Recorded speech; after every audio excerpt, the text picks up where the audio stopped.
آپ 100 مرتبہ کرتے ہیں، 200 مرتبہ کرتے ہیں، ایک تسبیح کرتے ہیں، بعض اوقات لوگ لاکھ دفعہ آیت کریمہ بیٹھ کے کر رہے ہوتے ہیں. تو اب ہمیں تو نہیں پتا کہ اس لاکھ دفعہ سے اللہ تعالیٰ راضی ہوئے ہیں یا نہیں. ویسے اس نے جب کہا ہی نہیں، مانگا ہی نہیں لاکھ دفعہ، تو ہم نے اپنے پاس سے بنا لیے. نہیں، میرے خیال ہے 1.25 لاکھ ہے، شاید میں غلطی کر رہی ہوں. پتہ نہیں 25 اور کس نے بڑھائے ہیں، کس نے اپنے ہاتھ میں قانون لے لیا. خیر، اب یہ ہے کہ ہم تو وہ کر ہی نہیں سکتے، تو ہم اللہ تعالیٰ سے یہ درخواست کرتے ہیں کہ یا رب، ہم اتنی تیری تعریف کرنا چاہتے ہیں کہ جس سے تیری رضامندی حاصل ہو جائے، تو خوش ہو جائے. سبحان اللہ وبحمدہ عدد خلقہ ورضا نفسہ وزنۃ عرشہ ومداد کلماتہ. سبحان اللہ، پاک ہے اللہ، یا پاکی اللہ کے لیے ہے.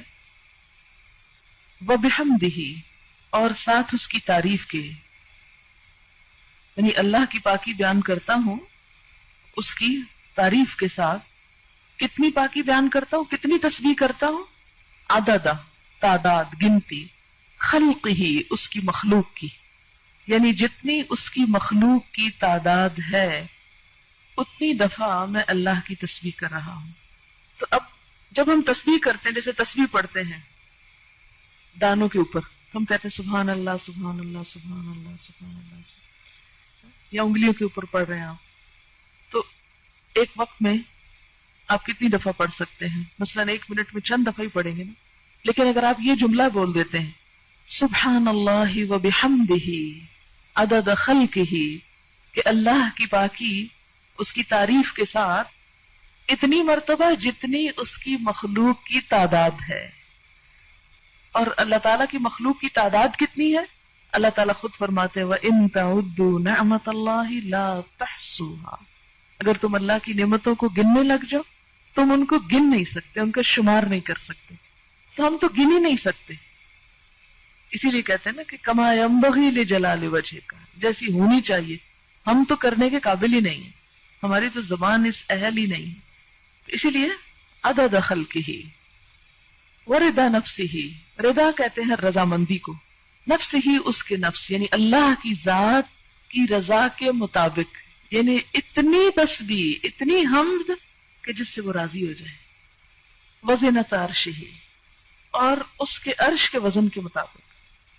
وزنۃ عرشہ، اس کے عرش کا وزن کتنا ہے؟ ہمیں تو کچھ معلوم نہیں کہ اس کا عرش ہے کتنا. امام مالک نے کہا تھا نا کہ اس کے بارے میں سوال بدعت ہے.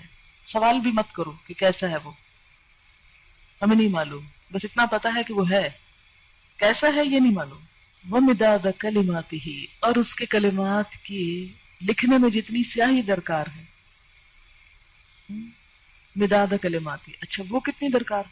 سورۃ الکہف میں آپ پڑھیں گے کہ اللہ تعالیٰ فرماتے ہیں کہ لو کان البحر مدادا لکلمات ربی لنفد البحر قبل ان ينفد کلمات ربی، کہ اگر یہ سارے سمندر سیاہی بن جائیں اور اس سے رب کی باتیں لکھی جانے لگے، اس سے پہلے کہ رب کی باتیں ختم ہو سمندر کی سیاہی ختم ہو جائے. ایک اور جگہ آتا ہے کہ 7 سمندر اور بھی آپ ڈال لیں اور اس کو سیاہی بنا لیں اور لکھنا شروع کر دیں، تو رب کی باتیں ختم نہیں ہو سکتی. تو پھر اس کے لیے کتنی سیاہی چاہیے ہوگی، ہم تو اس کے بارے میں امیجن بھی نہیں کر سکتے. فرمایا جتنی چاہیے وہ مداد کلمات، کہ اس کے کلمات جتنے ہیں ان کو لکھنے کے لیے جتنا وہ مٹیریل چاہیے اس سب کے برابر. سبحانک اللہم وبحمدک اشہد ان لا الہ الا انت استغفرک واتوب الیک. السلام علیکم ورحمۃ اللہ وبرکاتہ.